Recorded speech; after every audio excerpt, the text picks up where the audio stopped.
வணக்கம், வாழ்க வளமுடன். நான் உங்கள் ஜோதிடர் மாணிக்கவாசன் பேசுகிறேன். ஓம் தத் சத் வக்கரதுண்டன் தன்னோர் இந்திய பிரசோய ஓம் ஸ்ரீம் க்ரீம் க்ளீம் க்ளூம் கம் கணபதியே நமக. ஓம் க்ரீம் ஆதித்யாய சோமாய மங்களாய உதயச குரு சுக்கர சனிக்கச்ச ராகவ கேதாவனக. ஓம் ஸ்ரீம் க்ளீம் பஞ்சபூத வசுவிசிய ஓம் அங்கிரக் பஞ்சபூத வசுவிசிய ஓம் லங்குமங்கு பஞ்சபூத வசுவிசிய ஓம் லங்குமங்கு பஞ்சபூத வசுவிசிய சுவாகா.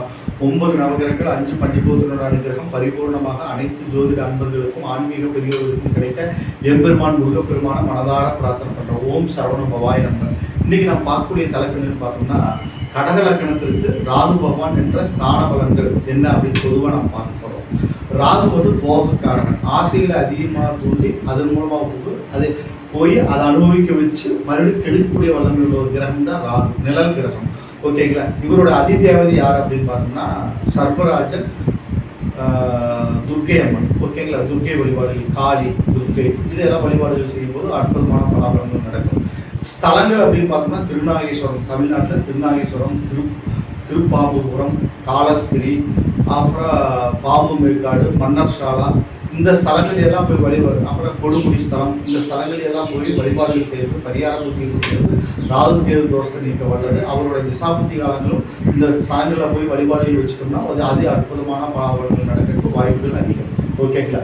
இப்போ நான் என்னுடைய வீடியோவை பார்த்துருக்கிறவங்க, புதுசாக பார்க்குறவங்க சப்ஸ்கிரைப் பண்ணிட்டு பாருங்கள், பெல் சிம்பிள் அமைச்சிங்க, உங்கள் ஃப்ரெண்ட் பார்த்து முடிச்சுட்டு உங்கள் ஃப்ரெண்ட்ஸ்க்கெல்லாம் ஷேர் பண்ணுங்கள்.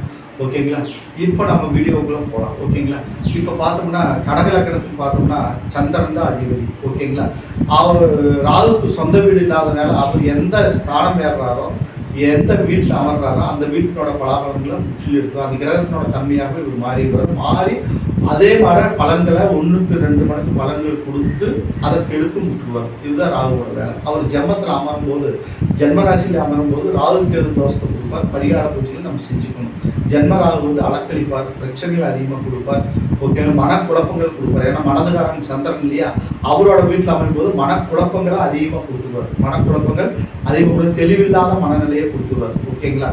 தேவையில்லாத குழப்பங்கள் கொடுத்துருவாரு. குழப்பங்களெல்லாம் நீங்கிறதுக்கு நம்ம என்ன பண்ணணும், சந்திரன் திங்களூர் வழிபாட்டு வச்சுக்கிறது, திருநாகேஸ்வரர் கோயில்களுக்கு போய் வழிபாடு செஞ்சுக்கிறது. நான் மேலே வீடியோ ஆரம்பிக்கும் போது நான் சொன்ன அந்த ஸ்தலங்கள் எல்லாம் போய் வழிபாடுகள் வச்சுட்டிங்கன்னா ஒரு அதே அற்புதமான பலாபலங்கள் நடக்கும். ஓகேங்களா. அடுத்தது பார்த்தோம்னா 2ஆம் இடம் குடும்பஸ்தானம், சூரியனோட வீடு, பகை வீடு. சூரியன் சந்திரர்கள் பொதுவாகவே ராகுக்கு வந்து பகை. அப்போ அவர்களோட வீடுகள் இருக்கும்போது பலன்கள் கெடுபலன்கள் தான் மிகுதியாக நடக்கும். ஓகேங்களா.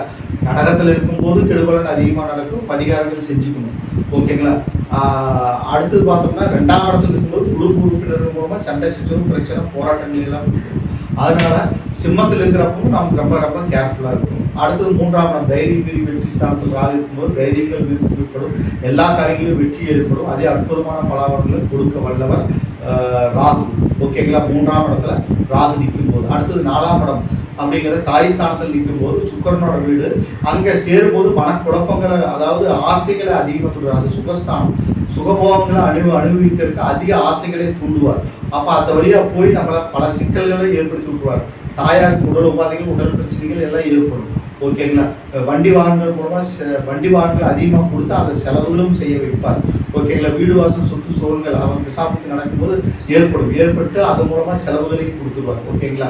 அதனால அந்த 4ஆம் இடத்துல சுகஸ்தானத்தில் ராகு நிற்கும் போது, தாய் ஸ்தானத்தில் ராகு நிற்கும் போது பலன்கள், நற்பலன்கள் நடக்கும், கெடுபலன்கள் நடக்கும். அதுக்கு பரிகார பூஜைகள் செஞ்சுக்கணும். குரு பார்த்தாருன்னா ஓரளவுக்கு நற்பலன்கள் நடக்கிறதுக்கு வாய்ப்புகள் அதிகம். அடுத்தது பார்த்தோம்னா 5ஆம் இடம் பூர்வமுனி ஸ்தானம். இந்த இடத்துல ராகு நிற்கும் போது பார்த்தோம்னா காதல் உணர்வுகளை அதிகமாக தூண்டிடுவார். செவ்வாயோட வீடு, செவ்வாய் வந்து பகை வீடு. அப்போ தவறான வழியில் போய் நம்மளுக்கு பிரச்சனைகள் அதிகமாக ஏற்படும். புத்திர தோஷம் கிடையாது 5ஆம் இடத்துலன்னா. நிறைய புத்தர்கள் பிறப்பாங்க. புத்திரர்கள் மூலமாக பண கஷ்டங்களை எல்லாம் ஏற்படுத்தி கொடுத்துருவார். ஓகேங்களா. எதை கொடுக்குறாரோ அதன் மூலமாக நம்மளுக்கு கஷ்டங்கள் அதிகமாக ஏற்படும். ஓகேங்களா. ராகு கொடுக்கறது எது கொடுத்தாலும் அது மூலமாகவே நம்மளுக்கு கஷ்டங்கள் அதிகமாக வரும். அப்போ இங்கே புத்திரர்கள் அதிகமாக கொடுத்து அது மூலமாக கஷ்டங்கள் ஏற்படும். மனது சம்மந்தப்பட்ட இடம் காதலை கொடுத்து அது மூலமாக பண கஷ்டங்கள் அதிகமாக ஏற்படுத்துவோம். அதனால் ரொம்ப ரொம்ப கேர்ஃபுல்லாக இருக்கணும். நம்ம யாரை காதலிக்கிறது எந்த வயசுல யார் மேலே அன்பு அதிகமாக வைக்கிறோமோ, அன்புனோடு எடுத்துக்கலாம், யார் மேலே அன்பு அதிகமாக வைக்கிறோமோ அவங்க மூலமாகவே பிரச்சனைகள் அதிகமாக ஏற்படும். நம்ம யார் மேலே பாசம் அதிகமாக வைக்கிறோமோ அது அவர்கள் மூலமாகவே நம்மளுக்கு பிரச்சனைகள் அதிகமாக ஏற்படும். 5ஆம் இடத்துல ராகு நிற்கும் போது ரொம்ப ரொம்ப கேர்ஃபுல்லாக இருக்கணும். யார் மேலேயும் அதிக பாசங்கள் வைக்காதீங்க. ஓகேங்களா. தியானம், மெடிடேஷன் பண்ணுங்க. ஓகேங்களா. தவறான வழியில் மனசு போகும், அதை கண்ட்ரோல் பண்ணிக்கணும். அடுத்தது பார்த்தோம்னா 6ஆம் இடம் ருணரோண சத்துருஸ்தானம். அந்த இடத்துல வந்து குருவோட வீடு. அந்த இடத்துல நற்பலன்கள் ரீதியாக நடக்கிறதுக்கு வாய்ப்புகள் அதிகம். எதிரிகள் இல்லாத வாழ்க்கையை கொடுத்துரு, கடன் இல்லாத வாழ்க்கையை கொடுத்துரு, ஒரு நிம்மதியான ஒரு வாழ்க்கையை கொடுத்துரு. ராகுக்கிறது ஆப்போசிட்டாக செயல்படக்கூடிய கிரகம். ஓகேங்களா? 6ஆம் இடம் வந்து ருணரோண சத்துருஸ்தானம். அதையெல்லாம் இல்லாமல் பண்ணிடுவார். 5ஆம் இடம் அப்படிங்கிறது காதல் உறவுகளை தோன்றவங்க இடம். அந்த இடத்துல கொடுத்து எல்லாத்தையும் கெடுத்துருவார். ஓகேங்களா? அதுதான் சிம்பிள். ராகு பற்றி நம்ம புரிஞ்சுக்கணும்னா அவர் எல்லா கிரகங்களும் நேராக சுற்றுறாங்க, இவர் ஆப்போசிட்டாக சுற்றப்படுகிறார். அப்புறம் பலன்களும் ஆப்போசிட்டாக தான் நடக்கும். ஓகேங்களா? எல்லாம் கொடுத்து கெடுத்துருவார். இதுதான் ராகுவோட வேலை. ஓகேங்களா? அதை மைண்டில் வச்சுக்கணும். ராகு பலன் எடுக்கணும்னா அதான். அவர் சுற்றுறதே ஆப்போசிட்டாக சுற்றுறாரு. அப்புறம் பலன்களும் ஆப்போசிட்டாக தான் இருக்குது. அந்த இடத்துல என்ன செய்யணுமோ அதை செய்ய மாட்டார். அதை கொடுத்து டபுள் மடங்காக பிரச்சனைகள் ஏற்படுத்தி அதுதான் ராகுவோட வேலை. அடுத்தது பார்த்தோம்னா 7ஆம் இடம் சனியோட வீடு. அதே மாதிரி தான் 2 கொடுத்து அதையும் கெடுத்துட்டு 1க்கு மேற்பட்டதை கொடுத்து கெடுத்துட்டு வரும். ஓகேங்களா? அதை குரு பார்த்தா சுபகிரகனோட பார்வை பெற்றிருந்தா எல்லா விஷயத்தையும் நம்ம தப்பிச்சிடலாம். ஓகேங்களா? சுபகிரகம் குரு ஒருவர் தான். ராகு குரு பார்வை ஒன்று தான் ஜாதகத்திலேயே எல்லா ஒரு நற்பலன்களையும் கொடுக்கக்கூடிய ஒரு பார்வை. ஓகேங்களா? அதனால ஒன்றும் பிரச்சனை இல்லை. இதே நேரு சுக்கரன் பார்வை முக்கால் மாதம் சுபகிரக சுக்கரன் ராகு நேர் சமசத்துவம்னாலும் சரி, சுக்கரனோட ராகு சேர்ந்தாலும் சரி, இருதார அமைப்புகளை கொடுத்துட்டுவார். ஓகேங்களா? பிரச்சனைகள் 1க்கு மேற்பட்ட திருமணங்களை ஏற்படுத்தி விட்டுருவார். ஓகேங்களா? அது சுக்கரன் ராகு சேர்க்கை, சுக்கரன் ராகு பார்வை அப்படிங்கிற தனி வீடியோ நான் போடுறேன். அதில் என்ன எந்தெந்த ஸ்தானத்தில் நிற்கும் போது என்ன பலன்கள் நடக்கிறது அந்த வீடியோவில் நான் பார்ப்போம். ஓகேங்களா? அப்புறம் பார்த்தோம்னா ராகு 8ஆம் இடத்துல அஷ்டமஸ்தானத்தில் நிற்கும் போது ஆயில் நல்ல ஆயில் 80 வயதுக்கு மேலே ஆயிலை கொடுத்துருவார். ஆயிலை நீட்டிச்சு கொடுப்பார். ராகு வந்து எல்லாமே நீட்டிச்சு கொடுக்கறது தானே, அதிகமாக கொடுக்கறது தானே. அதனால ராகு 8ஆம் இடத்துல நிற்கும் போது ஆயில் பலம் ஏற்பட்டுரும்.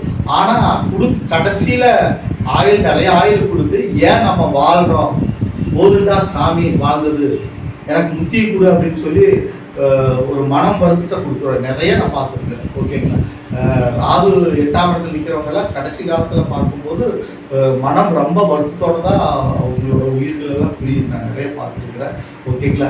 அதனால ராகு 8ஆம் இடத்துல நிற்கிறாரு அப்படின்ட்டா சிவனை கெட்டியாக பிடிச்சிக்கணும். ஓகேங்களா? சிவனை கெட்டியாக பிடிச்சிக்கணும்.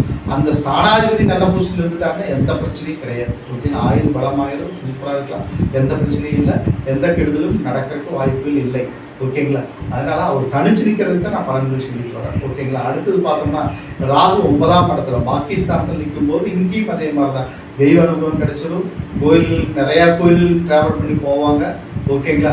கோயில்கள் மூலமாக நற்பலன்கள் மிகுதியாக நடக்கும், ஒன்றும் ப்ராப்ளம் இல்லை. ஆனால் மனசை வந்து கெடுத்துக்கும். ஓகேங்களா? ஏன்னா ராகு வந்து பார்த்தோம்னா லக்னம் 5ஆம் இடம் 9ஆம் இடம் 7ஆம் இடம் இந்த ஸ்தானங்கள் எல்லாம் நீங்கள் கேந்திர கேந்திரங்களில் சில 7ஆம் இடம்ங்கிற கேந்திரம், 4ஆம் இடம்ங்கிற கேந்திரம், 5ஆம் இடம்ங்கிற திரிகோணம், 9ஆம் இடம் திரிகோணம், லக்ன திரிகோணம், கேந்திர திரிகோணம் இந்த இடத்துல எல்லாம் நிற்கும் போது பார்த்தோம்னா மனசை கெடுக்கும்.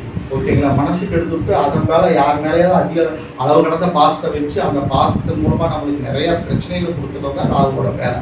அது 1க்கு மேற்பட்ட பிரச்சனைகள் நம்மளுக்கு ஏற்படும். ஓகேங்களா? ரொம்ப கேர்ஃபுல்லாக இருக்கணும். 9ஆம் இடத்துல இருக்கிற பொண்ணு ராகு.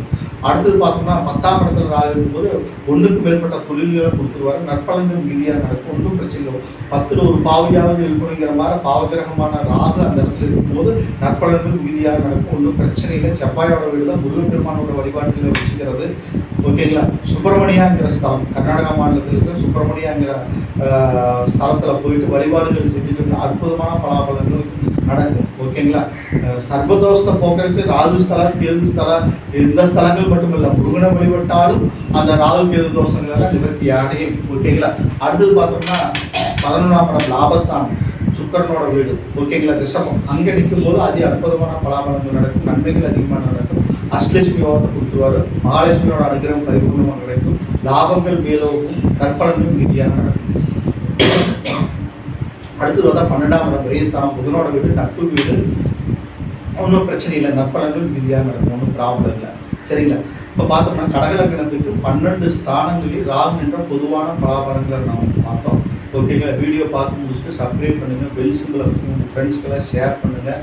என்னிடத்துல ஜாதகம் பார்க்கணும், பிரச்சனை பார்க்கணும், திருமண பொருத்தம் பார்க்கணும், நம்பருக்கு கான்டாக்ட் பண்ணுங்கள். வணக்கம், வாழ்க வளமுடன்.